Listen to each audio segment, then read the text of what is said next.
Hello, good evening, everyone, and assalamualaikum. My name is Sen. How are you guys? I hope everyone enjoying your day. To Saumil, SK, and Fyodor, thank you to be here supporting NanoSec. This is very Hello. special. Yeah. Hey Hi, guys. Fyodor. Yeah, can you hear me clearly? Oi. Very clearly, very clearly. I think the last time I met you guys was a year ago in NanoSec. Yes, yes, indeed. Okay, this today is very special for us with the crew as well. All right, so I would like to start this talk with my quick introductions about digital security right now, and then we follow up by you guys. Digital security has been crucial for as long as people have used the internet. Now the pandemic has affected how people do so. Right, it has brought new focus to the issue. COVID-19 brings new security challenges and highlights where our old strategies may fall short and apart.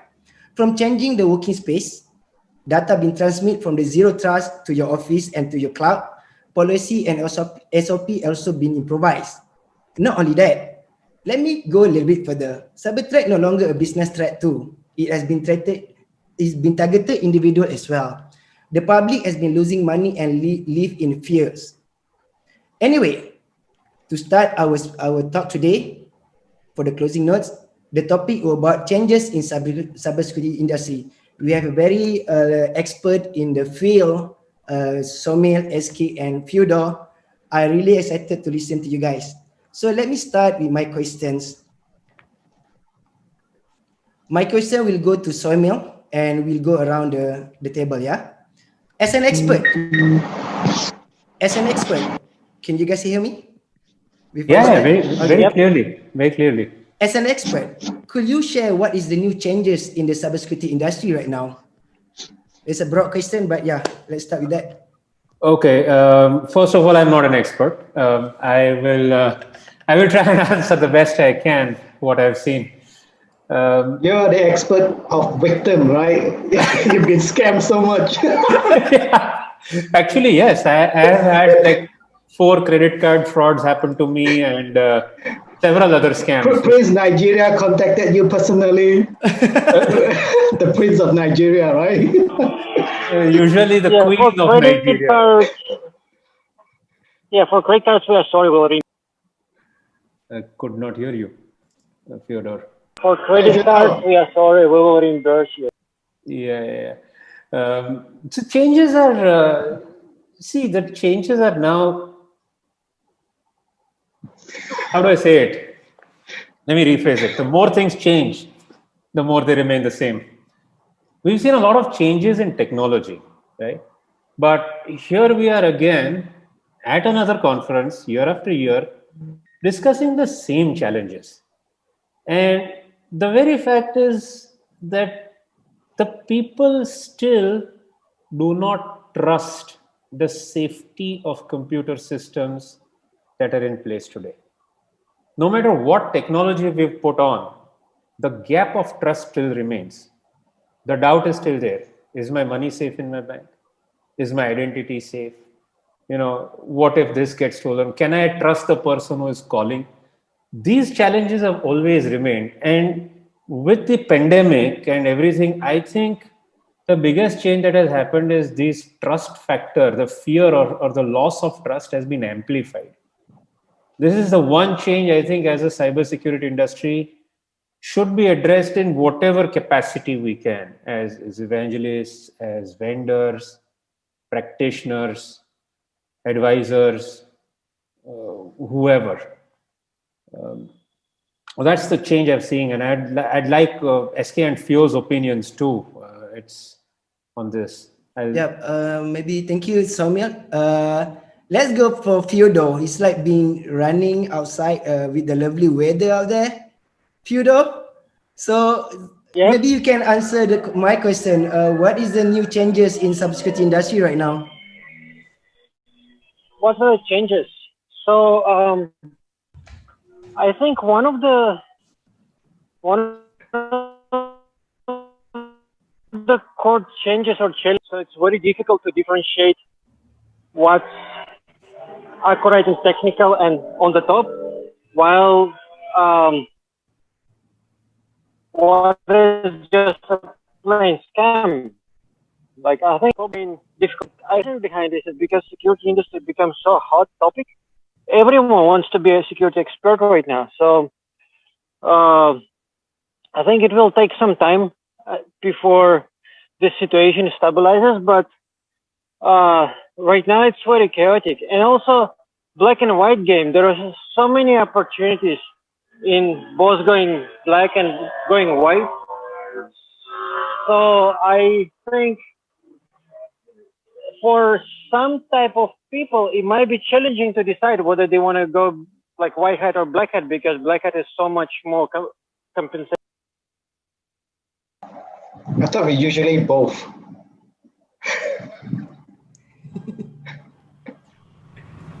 Yep. So I think that's probably the main challenging thing. Like, there's so much money on the black hat market that and so little chance of being caught. So it might get very attractive especially for the newer generation to move on. Yep. Thank you, Fyodor. I would like to support your statement whereby everybody want to be an expert. Everybody want to be an expert. So yeah, to come back to Fyodor comment. So I believe a lot of people claim they are expert even though they have only 3 years or 5 years experience. And while a real cybersecurity like threat hunting, it required 10 to 20 years experience, then you'll be able to understand it, right? So SK, what do you think about it? What is new changes in cybersecurity industry? You are directors now. Maybe you must notice the changes. The funny thing is I think most of the things are largely similar. If you step one step back, look at the things. There are things that actually change, but I actually see a lot of similarities when we first started the security back then. 20 years ago, all those memory corruptions bugs, like, really, it wasn't easy because there was no framework, there was no shellcode, no encoder. It wasn't easy. It was challenging to write something. And 20 years afterward, it is actually still quite difficult, even though there is framework, there is encoder, shellcode, all kind of things are variables.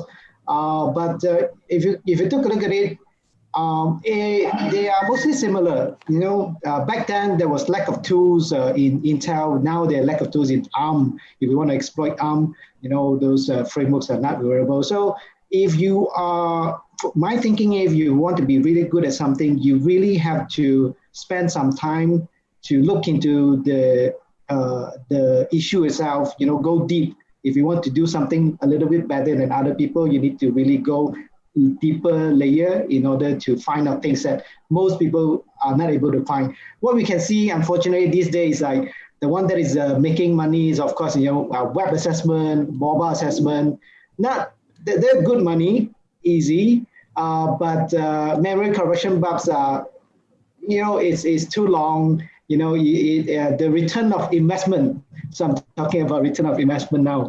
Usually, not quite worth it. Memory corruption bugs are just like too complicated and take too long to develop. But changes are like, there are things that are the same. Hackers' mindset, I would think, is the same. If you want to be really good, you need to go deep. But in terms of changes, we see less and less admin default login. We do pen tests a lot. We see less of those, but I still can see them from time to time. If you do enough pen tests, they're still admin will login, default login. But the thing is, over time, these days, we most of our pen tests, easiest is just to go through social engineering, phishing. In one of the pen tests we did of 1,000 users, 700 users click the link, and 50 users, that's about 5%. 50 users just give away their username.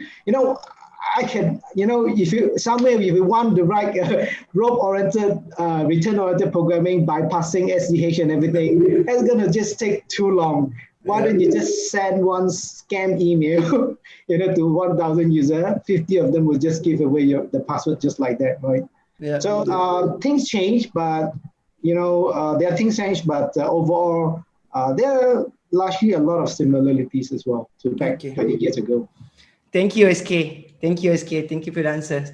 Okay, So I believe, like you guys said, a few changes is actually on the money side, more business for you guys, right? So my second question is, right, businesses and organizations spending billions of money every year to protect them from one persistent threat, APT, and cyber espionage. I think from previous Fyodor talk, he mentioned about APT as well, right? Okay, now my concern, and I believe a lot of people would like to know this, how far this way of cyber defense accurately be able to protect customers? They spend billions of money, thousands of money, regardless SME, small companies have to buy antivirus, they have to buy firewall, and if you have the organization have big money, they can build their own SOC, hire the threat hunters. But what is the success rate? Are we actually, as a security expert, do you think this solution that we have now be able to protect the businesses and organizations? I let Saumil to start first, and then we go around the table. Okay. we go Fyodor first on this one. Okay, Fyodor. Before that, Fyodor, can you tell me what is the temperature at your side? It look like a lovely weather out there. The temperature, the weather? Here, yeah, 30 degrees, I think, today, yeah. Nice. 30 degrees Celsius, so it's quite hot. You yeah. can see it's all like blooming and shining. Yep, nice. Okay, so to come back to your comments, what is the success rate based on the money being spending by the businesses and organizations on the cybersecurity? So shall I go first, right? Yeah. First of all, I work for a security vendor right now, right? Security vendor is paying me money. So what I might say might not be in the best interest of any security vendor, right? But I think the key solution to security problems is human resource. Those are just tools. If you don't have people who know how to use the tools, understand what the tools actually telling you, and know how to use the tools properly, you're not going to get anywhere. And that's I think the whole story was the security. Actually, it's a human problem, both offensive and defensive. What SK said, that most successful attacks are right now the like social engineering, and I think no technology can change it because it's a human problem. And the same thing was the solution. Like, if you don't have people who understand what the threats are, how to deal with them, or even simple things when they're looking at TCP dump, understanding what they see, it's not going to like solve your problem. So the modern tools, they leverage expertise to a better scale. So before, like, I was a single person, I would only be able to monitor 10 machines. Now maybe I can monitor 1,000 machines at the same time, right? So an expert gets more effective with the tools. But at the end of the day, you need to start with having an expert into it. So that's, I think, my approach to this. So when the companies invest money into tools, they also should think that they need to have a proper human resource to pair with those tools. Otherwise, those tools would not be very useful. Hopefully, I answered your question.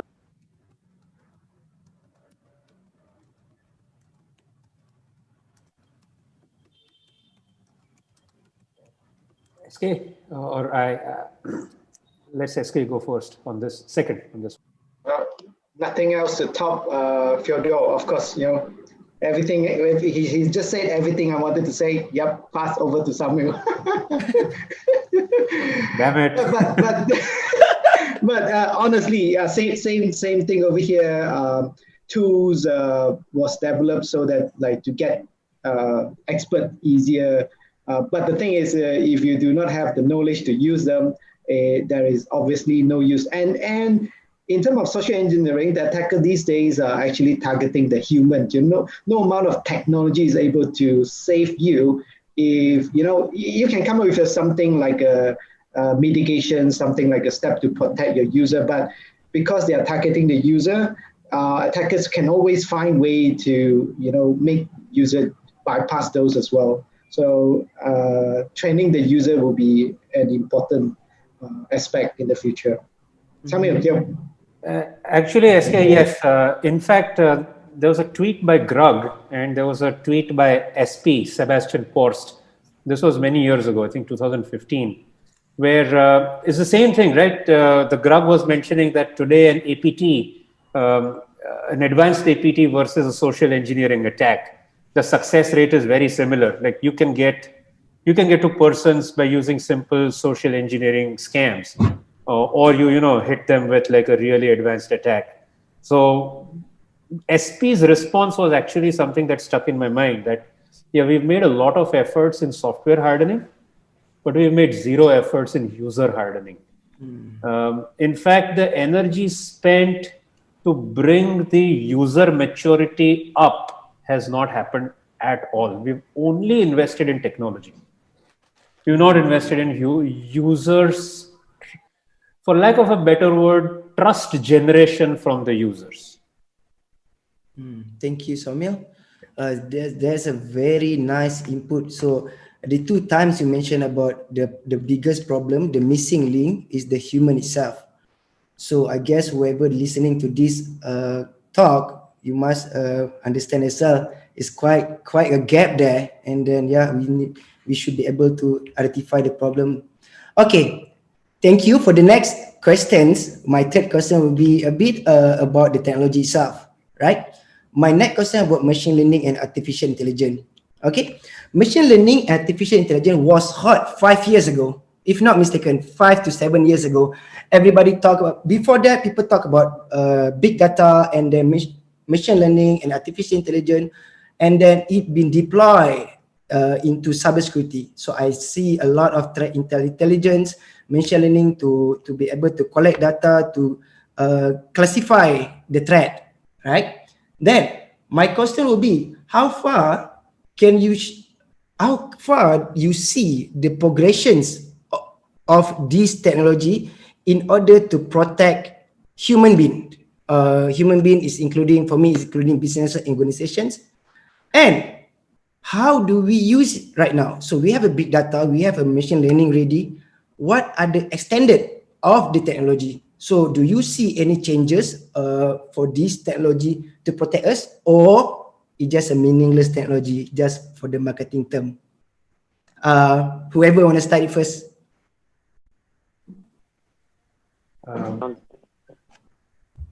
I'll go first. Yeah. See, there have been 3 decades since artificial intelligence has been talked about, right? It's been, every year they talk about it like, so this is going to be great, this is going to be great. Then it fizzles out. But something's happened. Like, we have machines that can play chess very well. We have machines that can play Gomoku very well. We have machines that can recognize faces very well. Handwriting recognition is already a done deal. Speech recognition and synthesis is now being a done deal. Translation is a big success. Dynamic real-time translation is a big success. And now the scary parts coming out are to replace the humans. Right now, well, we don't have the human-looking robots in the real world, but in the cyber world, you do have the emergence of deep fakes.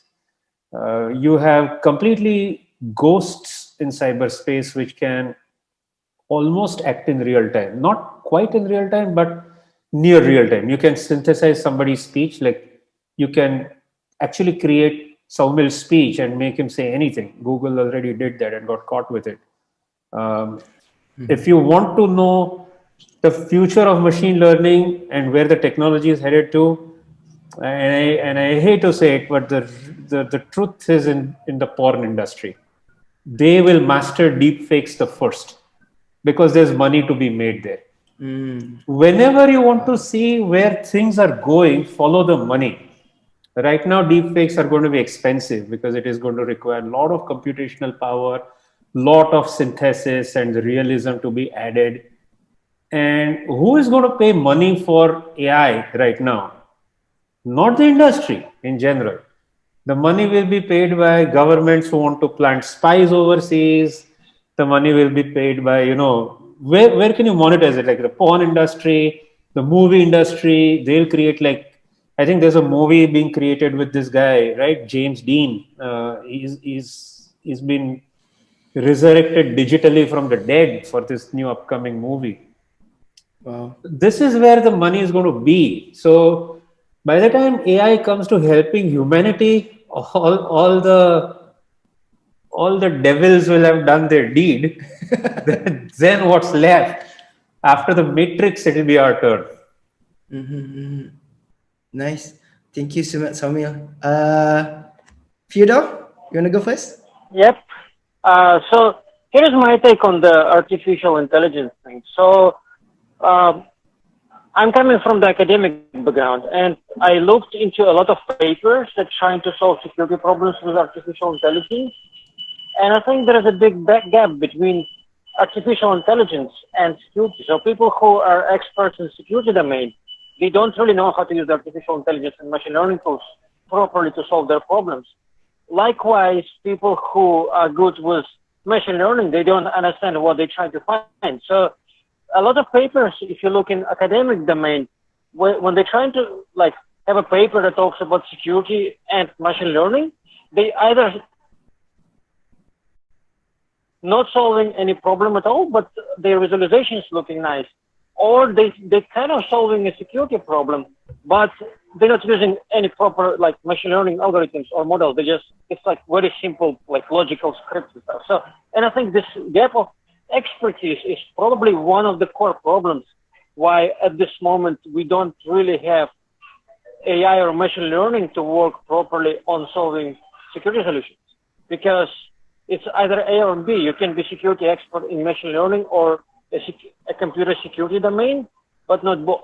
On the other hand, the development of the tools, like both of AI tools that can impersonate humans, actually making things so much easier to conduct attacks, like social engineering attacks. Like before, for example, if I want to impersonate someone and I needed to find their personal information, I probably would have to make several phone calls, do dumpster diving and so on, right? Right now, there are services where I can simply search for personal information of particular people, and that gets more and more accessible.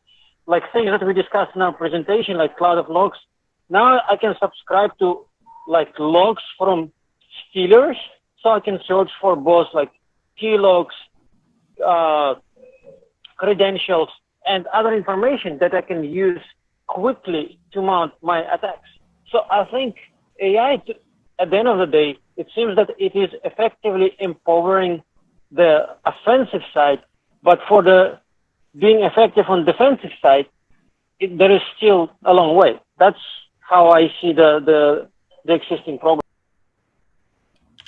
Yeah, interesting.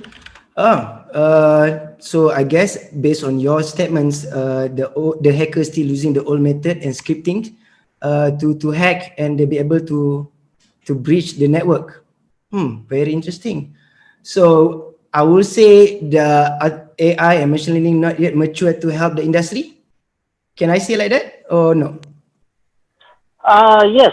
So the technology is not there yet. Like I think to some extent, like many companies trying to employ AI mechanisms, but I've seen situations where it doesn't work way more often when it actually works. So I'm still very skeptical about successful applications of AI in doing defensive security.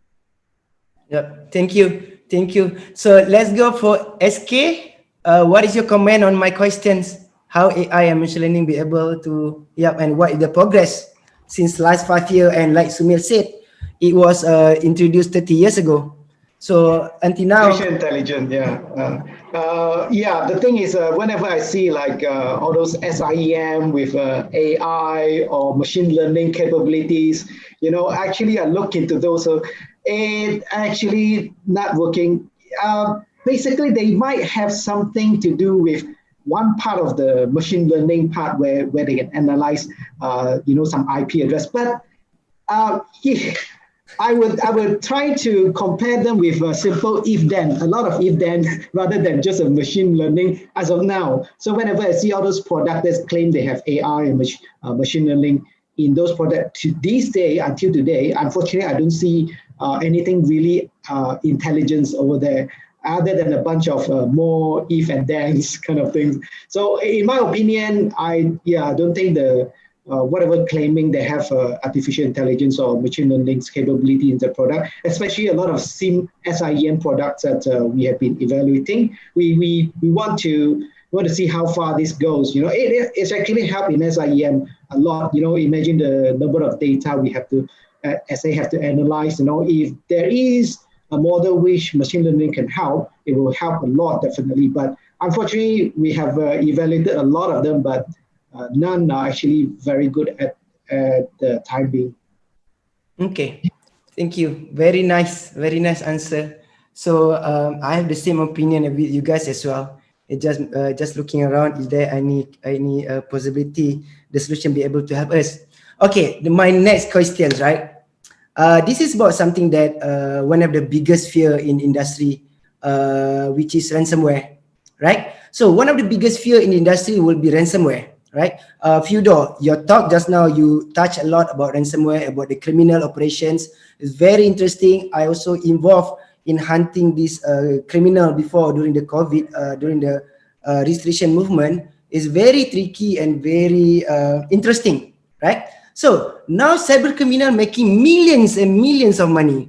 It's either in Russia, in Ukraine, and what I understand there's a scammer try to scam the victims, right? In order for you to reach the solution, the decryptor, you can get scammed in the middle. So this is, for me, is very interesting, right? So the opportunists, the bad people, we always try to make money and without thinking about suffering that we are having. Okay, what is your opinion about ransomware right now, and what is the future of ransomware? So the businesses, we understand that they need to look into this problem. And what is your position right now in Tramicro and your company in order to help the business focus in ransomware? Please, Fyodor. Well, to start with, ransomware, like most of the attacks that involve ransomware are not the attacks. Like ransomware is not the key point. The key point is the data. Data that belongs to corporations or individuals. That's the value that like IT technology brought to us. So ransomware attacks are simply one way of making people pay for the data, but that's not the only way. And you can also see that with the modern ransomware threats, it's not only about encrypting your data and asking for money. It's also about taking your data and threatening that this data will be public if you're not paying. And in many cases, this leverage is actually way more effective than simply encrypting the data. And you can see many of the cybercrime gangs, they actually started changing their position and running public portals where they publish dumps of the data of the customers who did not pay. And from what I see, that's a new growing trend of extracting money for the data. So at the end of the day, it's all about the data and the value that the data brings to owners of the data, and the value that the owners of the data would lose if the data gets either stolen, taken down, destroyed, or disclosed, or even shared with a competitor, right? So I think ransomware is the current stage of the cybercrime scene where suddenly it become very popular because it's so easy to be part of the ransomware gang. There are partnership programs, there are ready-to-use frameworks. It become very segregated. There are like different groups of people carrying on different types of activity that builds into the ransomware attack kill chain. So, but it's not the final point. So this thing is still being evolved, and from what we see, the tendency is just running extortion for the data. So that's the thing. As a solution to ransomware problem, I think you should be looking deeper and see why were those people able to actually take and encrypt your data. And most of the time, you will notice that they were on your network for maybe a month, maybe 2 months. Maybe your network was compromised by someone else and access to your network was sold to the ransomware gang. and you only notice that you are a victim of an attack when your data was encrypted and your systems are not functional. So the problem is that you're not looking into your security unless availability becomes a problem, unless your system stops working. So, and that's probably where things should be improving. So like proactive detection and incident response before your organization has been taken for ransom. Thank you. Very nice. Should I go for SK? I might have slightly different point of view. Most of the ransomware these days, agree to a point. Like it is very easy to get into the ransomware gangs these days. There's even group that can help you launder the money. How to get the Bitcoin off, kind of things. They have network to do that. It's so easy to get into the ransomware gang these days.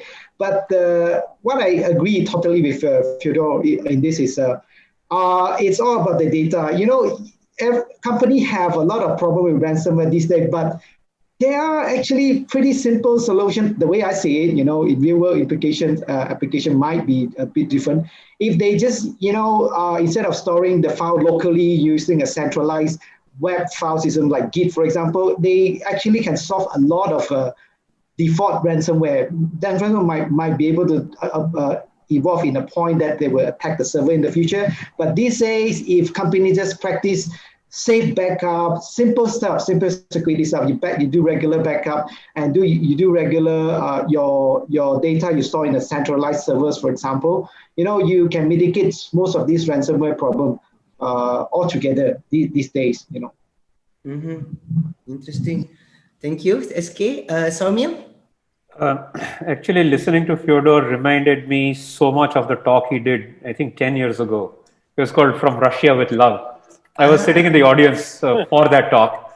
There's him and the Grug talking about Partnerka and Skype credits as currency, and how, a short ICQ number means that you're up there, and ICQ was a currency of trust, and how you get into these type of networks. Like you can get, it's exactly the same thing, right? Once upon a time, access to networks or botnets was sold for DDoS, and then you make money out of DDoS, like $80 per 24 hours of 99.999% of downtime guarantees.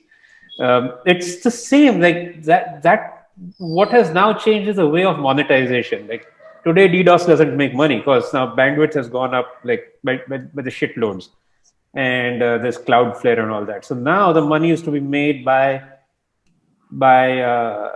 holding your data as hostage, and worse now.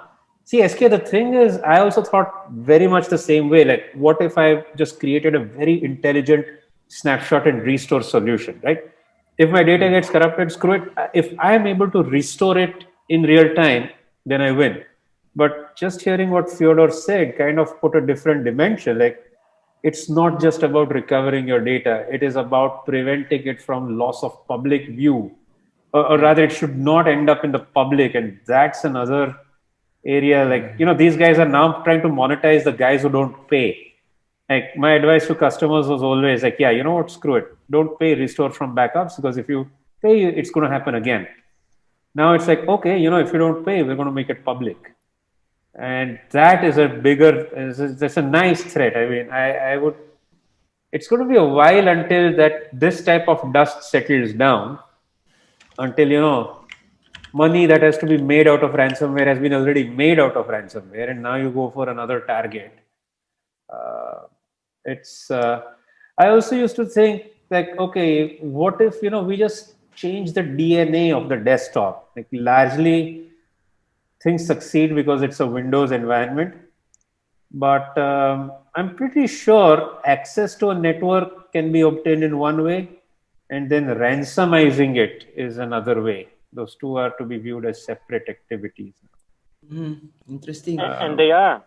And they are. And then they are. Totally they are. Yeah. Okay, you mentioned about emphasize about public, right? What public think about and the reputation of the companies, right? So when you got ransom, your reputation from the public will go down. Do you mean because of public judging you, why public see it as a bad reputation for you? So I think they were meant the extortions of the data. Extortion, publish the sensitive data online if you're not paying. Yeah, ransomware gang do that these days. So I will say because of these people, the public will say, you are not ready to do business. You shouldn't receive my data. I shouldn't subscribe into your apps. Something like that. I'll give you an example. So Yes. there was an incident in Finland recently when a hospital was compromised and taken for ransom, and they were threatening of releasing the data, the personal records of the hospital patients if the hospital doesn't pay. So the hospital didn't pay. What they did, they reached, because they already had personal information of the patients, including their email address.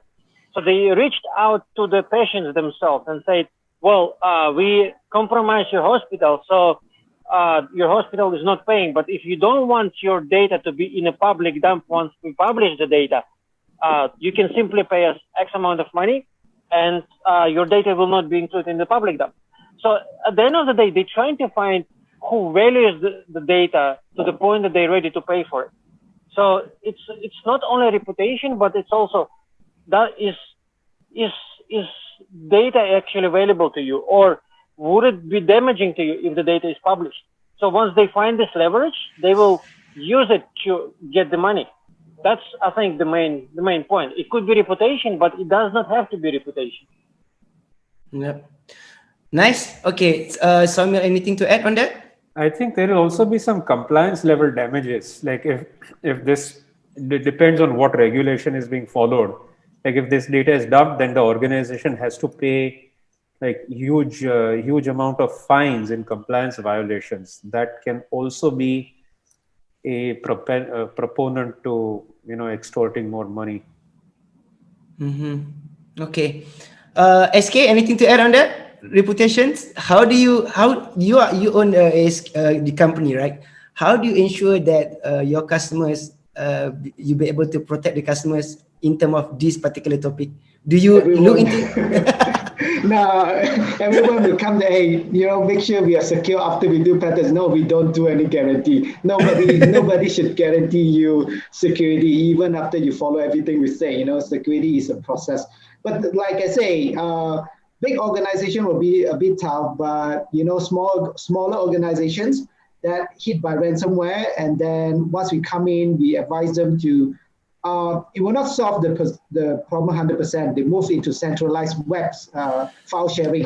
At least that will help a lot in terms of like coping some of the default ransomware attack. It will default ransomware will be just like encrypting and stealing data from your desktop. If you are storing it on a centralized web servers, they still need to be able to compromise your web server in order to get the rest of the sensitive information. So big banks and all, they will have problems migrating the whole file sharing architectures into something like this. But smaller company that we work with, they are very quickly into moving into something like that that will be able to temporarily solve most of the ransomware issue. Okay.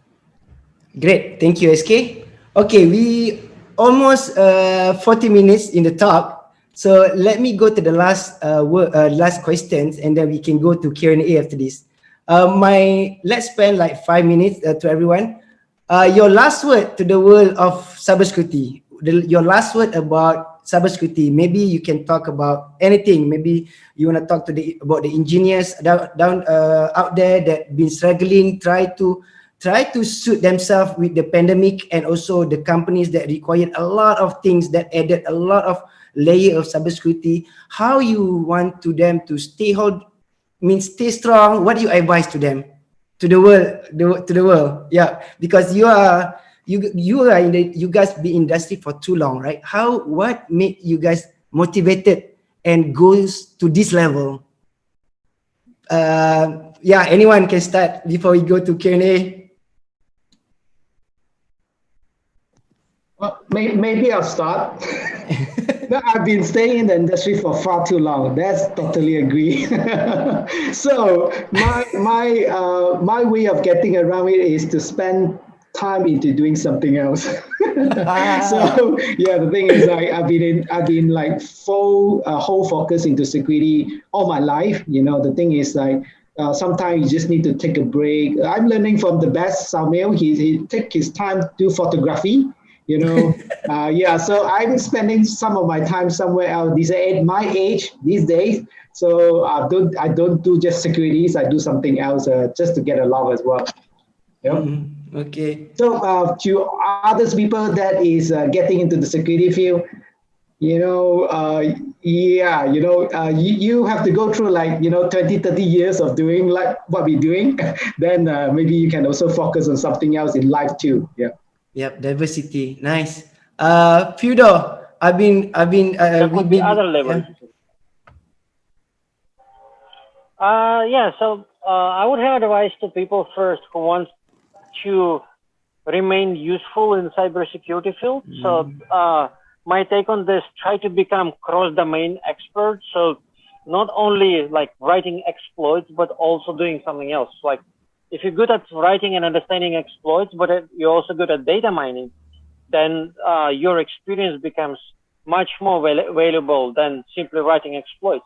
And I'm not talking about the black hat applications, right? Black hat applications definitely like you can when you look at the market and see what people sell and buy on the black hat market, you can see that skills is what sells. But also on the defensive side, if you can be cross domain on multiple fields like cloud and security, data mining and security, machine learning and security, then you can your expertise becomes very valuable in building different technologies. And for people out there or like new guys, because I'm usually approached by new guys asking, hey, how do I get into computer security, or how do I become an expert in computer security? I think cross-domain expertise is probably what is the most important. That's my last word. If you want to be useful, try to become cross-domain as wide as. Okay, so the keyword is be useful. It's a big word. Okay, I'll pass to Saumil. Okay, that's both points are extremely valid. I cannot stress the importance of diversity, cross-domain expertise anymore. The only thing I would say to anybody out there in the cybersecurity space, be it organizations or be it individuals, be it people who are starting up, be it people who are fading away, this is a time of change. The one thing I've seen with COVID-19 is more changes have happened in cybersecurity enablement in the last 5 months than they have happened in the past 15 years. Quick examples. We also do we do pen testing, and most of the time customer insists, hey, you have to do pen testing on site. It's Asia, it's India. People have this huge fetish about keeping people on site. Like if they see them, then they feel like paying for them. If they don't see them, they don't feel like paying for them, Yeah. So we used to always say, like, customers say, oh, you have to have like these 10 people on site, 5 people on site. And we used to say, like, what's the point? It's going to increase your commute. It's going to increase table space. You have to pay for all their equipment. We can, do it from the office remotely. No. This VPN thing, we don't have a policy for that. Come COVID-19, VPNs were enabled in less than 48 hours. Everyone, like all bureaucracy was thrown out thanks to COVID-19. We used to have to fly to do meetings face to face. Just for a half an hour meeting, they'll make us fly. Now, we get on a Zoom call. Great. How much money, how much carbon it's saving. And the thing is, now we've seen that we could deliver as effective services as we could, physically or remotely does not matter. We are able to take care of it. So view this as a season of change. View this as a season of optimizing your resources, saving your costs, saving your energy, and think creatively, because bureaucracy is bullshit. You can use COVID as an excuse to burn bureaucracy as much as possible. Before that damn vaccine comes through, burn as much bureaucracy as you can in the name of COVID. Go for it. Thank you, Saumil. There's such a very nice input out there. Yeah, thank you very much. Okay, apparently we do not have enough time. We already spent 45 minutes. Let me go through the questions right now and pass it to you guys. So the first questions goes I open it to you guys. One of the question would be, is being gray haired still a viable career options? So yeah. I'm gray haired already. Fyodor, you do not have hair right now. Don't Yeah, let anyone gray hair tell. is very fuzzy definition, but I would say that a lot of a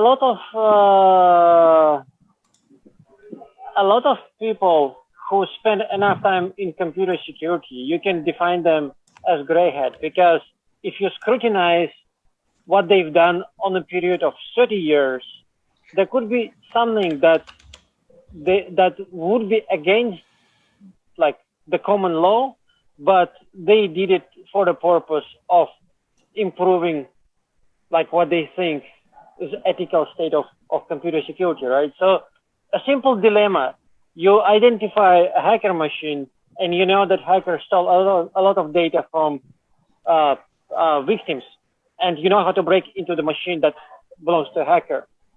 Would you break into the machine? Would you report it to police? Or would you simply ignore it, right? So if you decide that breaking into the machine and taking the data out, actually, that would most likely be the most beneficial to the victims, because you're taking the data out, you notify the victims on time. Victims will take precautions, like less money would be lost. So it would be probably like the most ethically reasonable action. But if you look at this from the point of like legality, that would be plainly illegal, because you don't have authority to do this, right? So to go back to the original question, is being gray hat still an option? I would say if you don't talk about this, go ahead. But I think most of people I've seen through my career who like they've been very good, notable security experts, but they suddenly get in trouble with law, is because they either talking or sharing or flashing what they get through activities that are not extremely legal, right? So if you want to be a gray hat, yeah, why not? But just don't talk about this. That's the whole point. And I'm not supporting any illegal activity with the statement. It's just a matter of opinion. Okay, thank you for your opinion. I really appreciate it. SK, what do you think about it? Before I jump to another question. Yeah, Well, don't let anyone tell you what you can or cannot be. Well, the thing is, it doesn't mean you are black hat if you get caught. Just because you get caught doesn't mean you're good or you're black hat. They are good hackers that never get caught. Yeah, there's and the way I see it, most security expert I know, a little bit of both. They're trying things out. Now, who haven't hacked some of your friends' desktop for fun, prank, and things like that as well, right? So it's always going to be a little bit of black and white hat. okay. Hey, Kevin Mitnick is more famous and richer after he got out of jail. Just remember that. Yeah, true. It's not an option for you. You're already a gray hair. Anyway. I'm done. I'm one of those, no options. out there guys. I'm on my way out. Okay. So, question to you, Mr. Saumil. One of our audience, right? You mentioned about deepfake earlier. Okay. So how can we detect or differentiate deepfake videos? Can it be done with the naked eyes, ears of any of the Shah software? Excellent question. This leads me to my theorem on problem spaces, which I invented myself about a month ago. Wow. The theorem states that a problem that is created from one space cannot be solved by a solution from the same space itself. Which means that if a problem is created using technology, you can't solve it using technology. If a problem is created using policy, you can't solve it by more policy. What I'm trying to say here is I don't have a damn good answer to this. But this much I know, that no amount of technology will help you detect deep fakes, because technology itself is used to generate the deep fakes. And if today there's a detection technology, there will be a deep fake technology which will overtake the detection. And then you've seen this with, antivirus. It's like, here we go, the Tom and Jerry game happens again.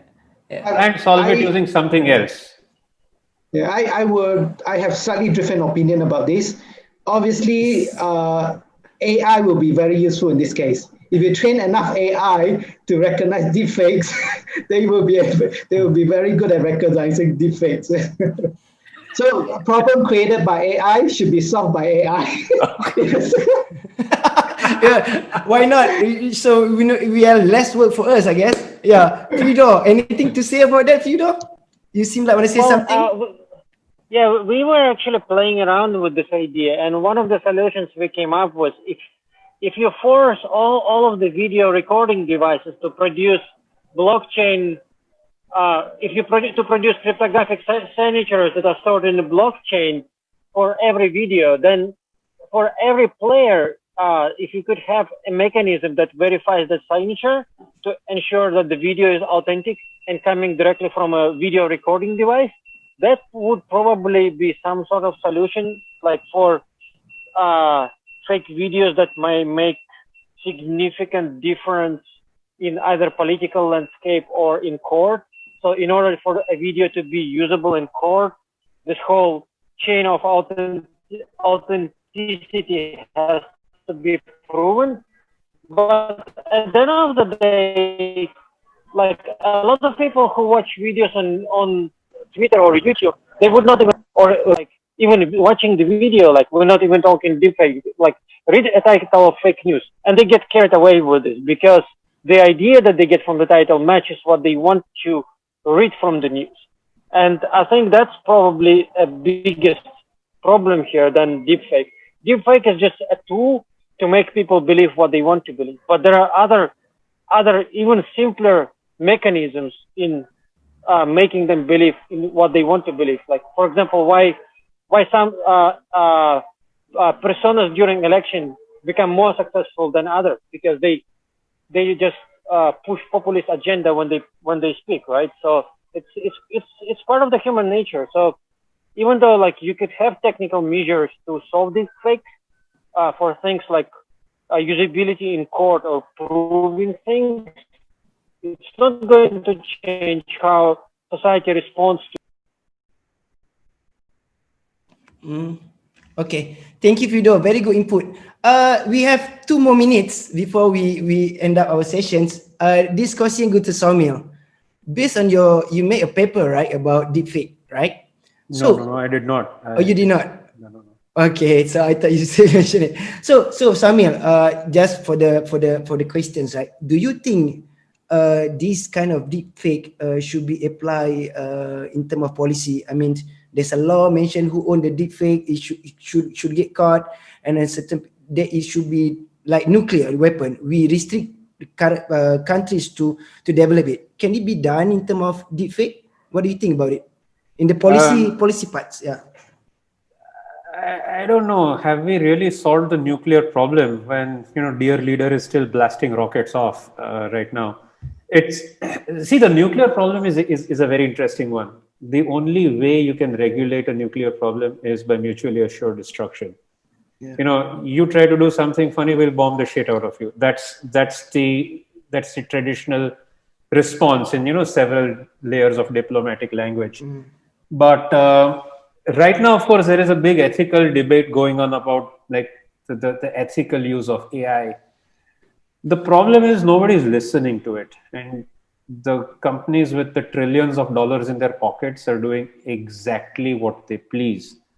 No government right now is powerful enough to regulate the trillion-dollar corporations. They're not going to be able to stop them from doing this. What the people do is ultimately going to be the choice. But regulation will truly. I don't have much faith in regulation, if you ask me. There'll be discussions and there'll be like, United Nations bodies set up only to be ignored. But it is something that has to kind of come as a social movement, that this is just not going to fly. I don't know what shape or form it is, but the solution will have to come from the population at large, either through sensitizing them or any other means. So it's hard also to apply in policy part, right? So what about blockchain? Because Vladimir Kropotov, right on my right, mentioned about blockchain probably is an option to fight deepfake. That will be my last question to anyone. Is it? Do you think it can stop blockchain? Can stop deepfake?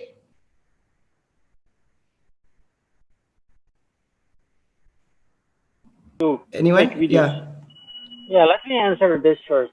I think blockchain could be used as a means of verifying or tracing a video to its source. So if you want to record a video, so take it the other way. You cannot tell which video is fake and which video is not. But if you want to make a video that is provable that it's not fake, then you could use blockchain to build provable videos. And then you could use those videos in situations where you need to prove that certain action happened, and there would be no doubt that it's a fake video because there was a hardware, like black box hardware implementation that recorded and signed it. Of course, at the end of the day, details might be in implementation, and there are always problems in implementations, and people might find vulnerabilities how those signatures would be replicated. But I think if we wanted to go towards solving deepfake problem, we should start with building mechanisms of being able to produce provable videos that where authenticity of the video could be traced. So that's how I think blockchain could be helpful. Okay, thank you, Fyodor. Saumil, anything to add before I end up the sessions? SK? Should I end it? Okay. Okay, guys.